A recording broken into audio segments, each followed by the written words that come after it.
Viva, este é o Sobre Carris, como sempre, comigo, Ruben Martins, e com Carlos Cipriano e Diogo Ferreira Nunes. Hoje trazemos uma entrevista, já vamos conhecer o nosso convidado, mas já agora fica a indicação que no dia 26 de março a APAC vai organizar um passeio, Rota das Beiras, a linha da Beira Baixa e a linha da Beira Alta antes do encerramento para obras, com uma 2600 a puxar carruagem Schindler.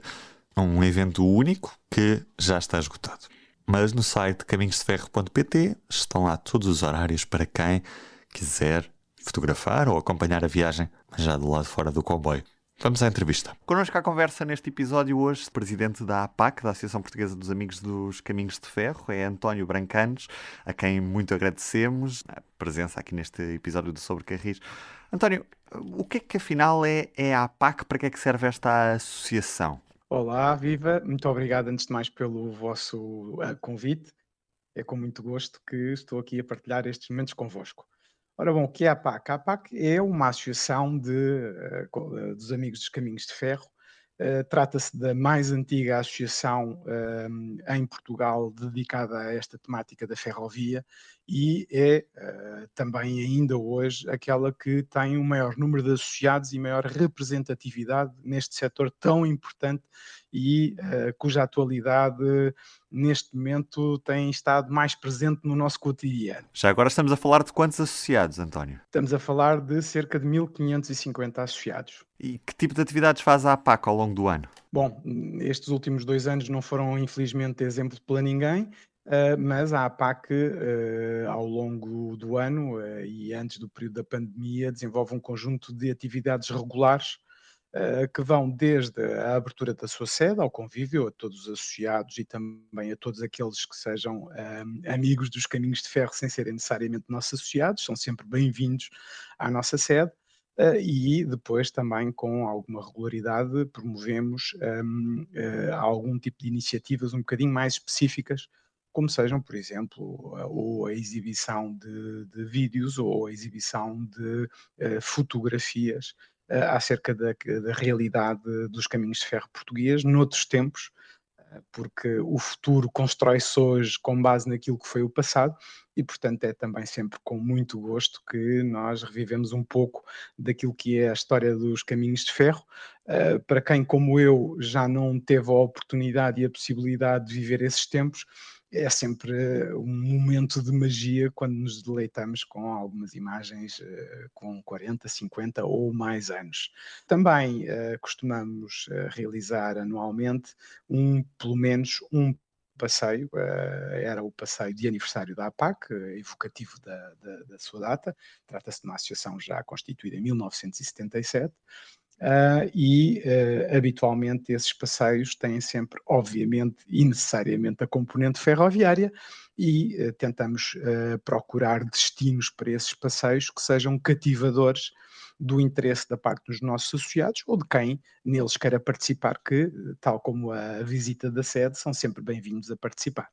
António, pode dar alguns exemplos de passeios da APAC? Bom, ainda recentemente, não propriamente o passeio de aniversário da associação, mas enquadrado numa iniciativa que foi um lançamento de um livro do João Cunha dedicado às míticas 2600, tivemos a oportunidade de percorrer a linha do Minho, já sob catenária, entre Contumil e Valença.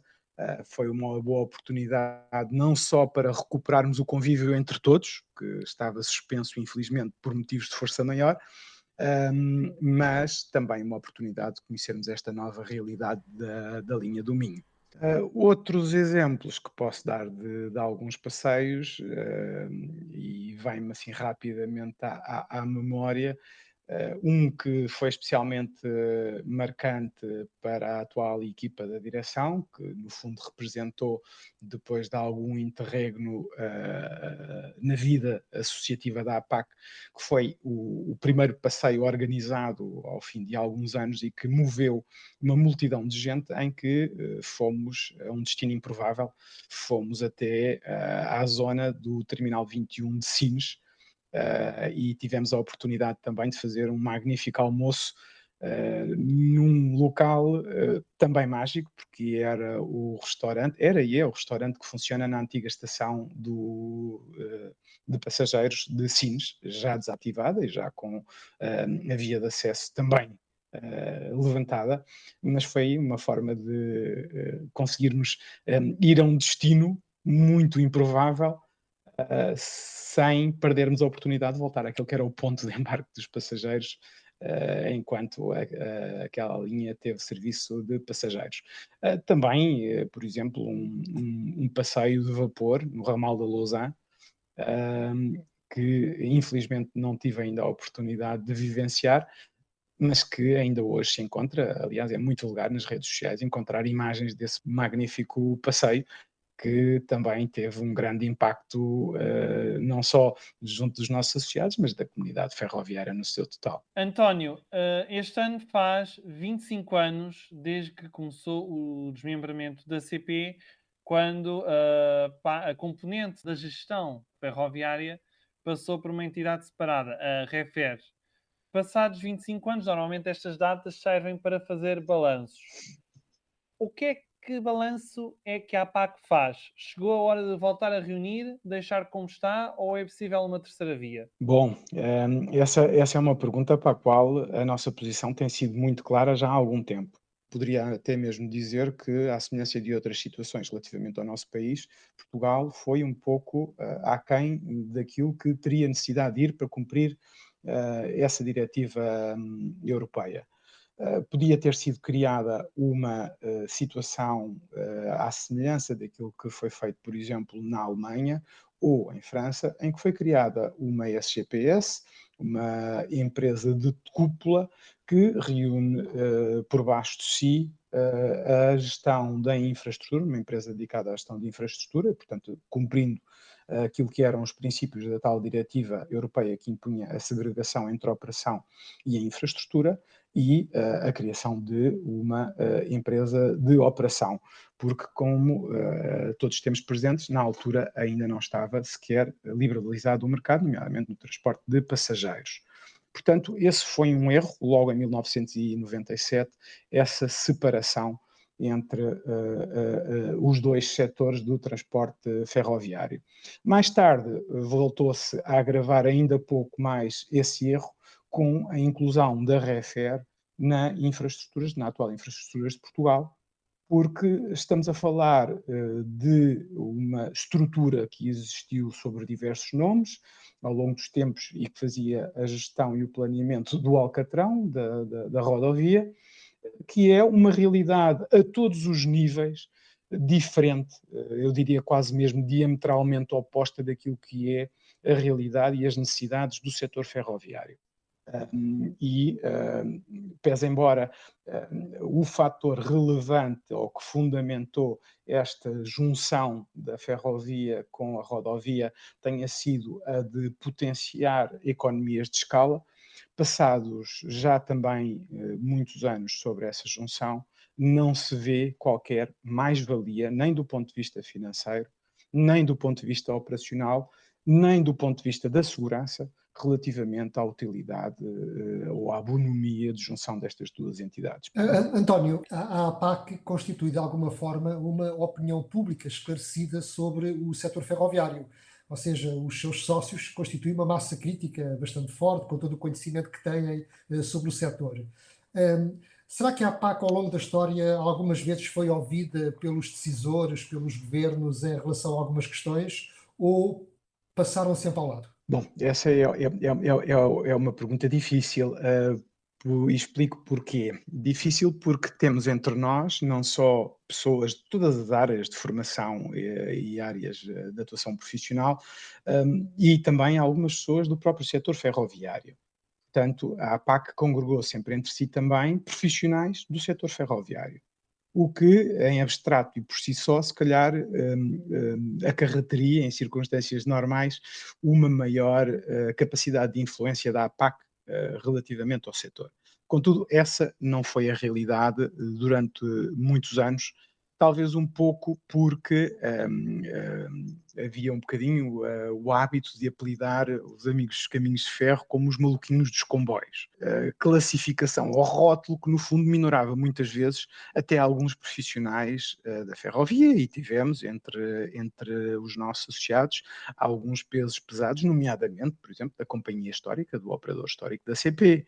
Há algumas personagens ilustres daquela casa e que tiveram importância e impacto para o caminho de ferro em Portugal nas últimas décadas. Neste momento, penso que a realidade começa a ser um pouco diferente e penso que a APAC já conquistou um pouco o respeito transversal, não só na sociedade, mas também junto do setor. E essa conquista é o resultado de trabalho desenvolvido desde 1977, e que vem sendo traduzido não só nas atividades promovidas pela associação, mas também na divulgação que a associação faz do nosso caminho de ferro e da sua história. Não numa perspectiva meramente de olhar para o passado, numa perspectiva de análise histórica, mas também como, conforme bem referia, como um think tank, como dizem os americanos, como uma câmara de reflexão sobre aquilo que deve ser o nosso caminho de ferro. E parte desse papel, parte deste recuperar ou ganhar de papel de parceiro, que é assim que nós gostaríamos de ser encarados, passa também pela credibilidade do trabalho desenvolvido de sistematização, não só da história do nosso caminho de ferro, mas também das temáticas relacionadas com o caminho de ferro, porque na nossa revista, por exemplo, no Bastão Piloto, poderão encontrar artigos até sobre questões um bocadinho mais técnicas da nossa ferrovia. Portanto, não é só, perdoem-me a expressão, nós não vemos só os comboios passar. Também vamos muito além disso.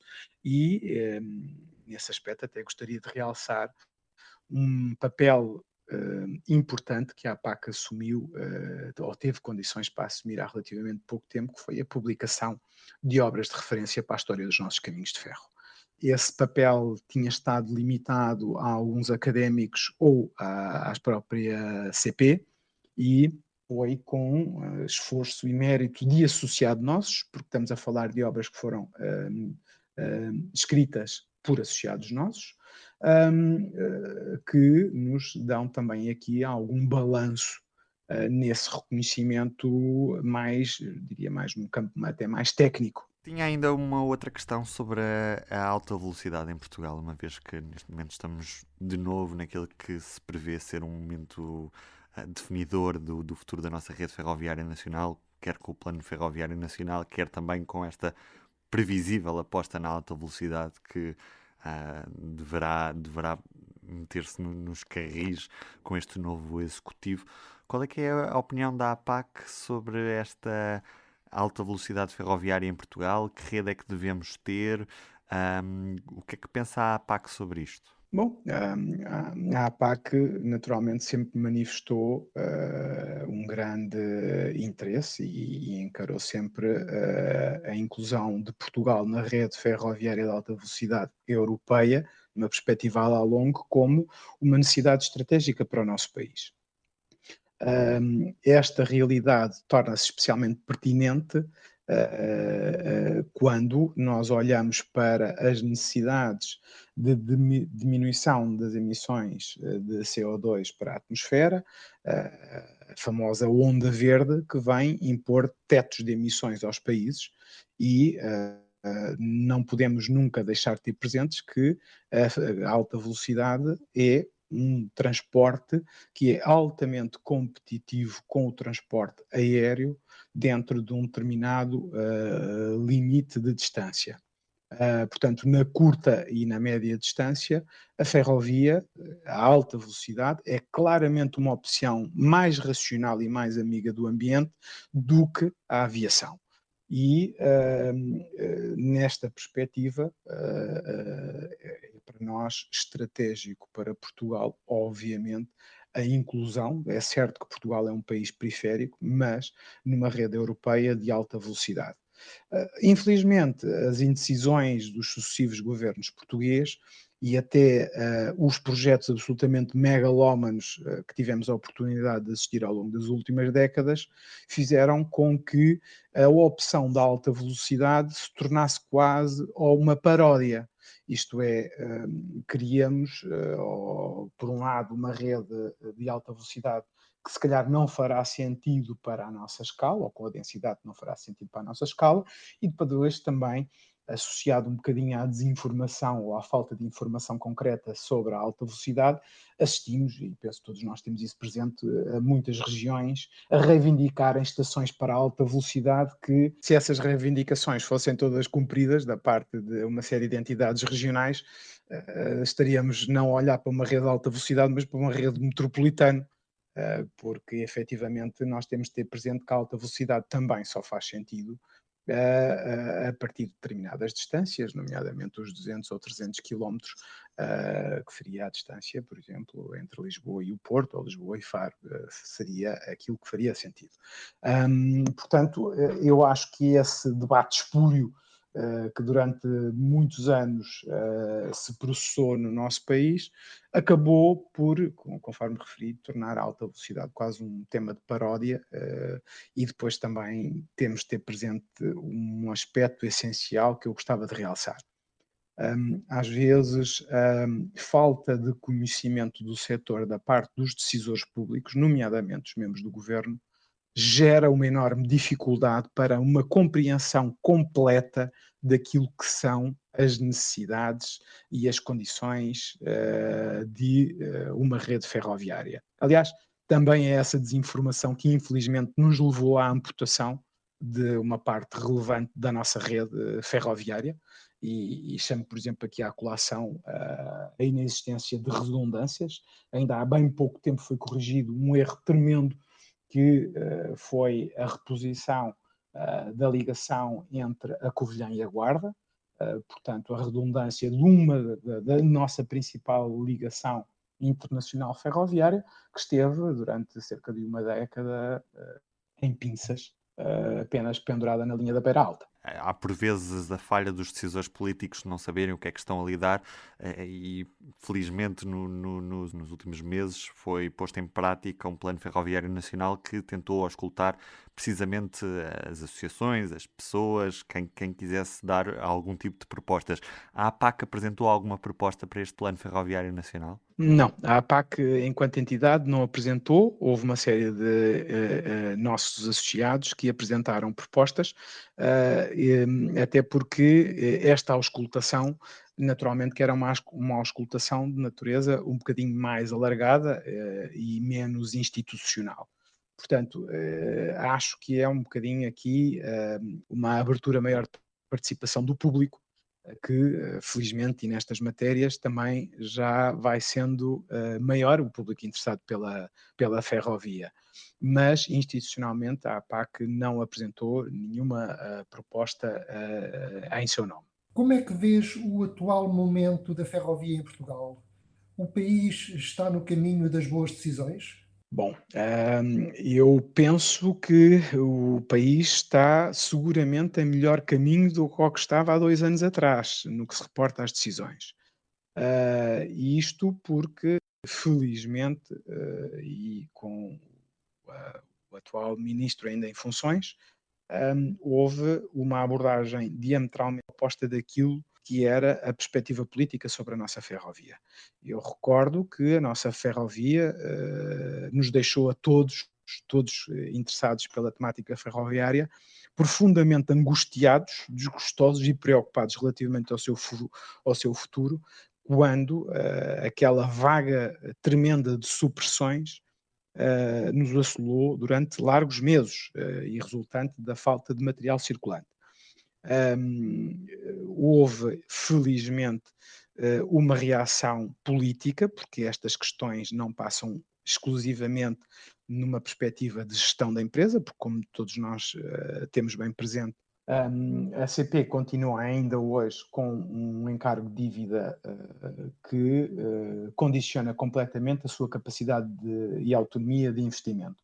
E, nesse sentido, era importante efetivamente ser realizado o seu saneamento também para lhe poder conferir melhores condições para um mercado que, nomeadamente no que se reporta à abertura do setor à concorrência, poderá configurar-se com uma realidade diferente com a entrada de novos operadores. Portanto, se queremos que uma empresa com mais de 150 anos de história continue em forma, os governos terão necessariamente de olhar para ela e resolver o problema da sua dívida. Até porque, como nós sabemos, parte dessa dívida era uma dívida absolutamente injusta. Eu recordo-me, há alguns anos atrás, que o acionista-Estado dava instruções à empresa por si participada para eliminar dos passivos e reconhecer como imparidade, isto é, como uma dívida não pagável, a dívida do Estado, o que é algo absolutamente caricato e inaudito. E, a par deste tipo de coisas, verificámos também, por exemplo, os transportes que a empresa, por lei, era obrigada a assegurar, nomeadamente de agentes da autoridade e militares, também não eram alvo de qualquer compensação. E, nesse aspecto, a contratualização do serviço público veio prestar um grande contributo e repor algum equilíbrio. Era importante, efetivamente, que todos esses erros e falhas da parte do acionista-Estado no passado fossem corrigidos com o saneamento da dívida histórica da CP. António, como é que uma pessoa pode ser sócia da APAC? Ora, é muito fácil, www.caminhosdeferro.pt tem uma secção onde tem todas as informações sobre como se tornar nosso associado. É com muito gosto que acolhemos todos aqueles que gostem da temática ferroviária e aproveito para recordar que os nossos sócios beneficiam de um conjunto de vantagens, nomeadamente preços concorrenciais ou preços preferenciais, diria antes, para participação nos nossos eventos e também da distribuição do nosso boletim oficial, do bastão piloto, que este ano já irá beneficiar de 3 edições anuais. Portanto, o valor das cotas é facilmente amortizável em todos os benefícios que os potenciais sócios retirarão com a sua inscrição. São todos bem-vindos, todos aqueles que gostem do nosso caminho de ferro e gostem de partilhar o seu gosto com outros. Muito obrigado, António. Foi um prazer. Obrigado eu pelo vosso convite e continuação do vosso excelente trabalho em prol da nossa ferrovia. E assim nos despedimos por hoje. Aquele abraço. O público fica no ouvido.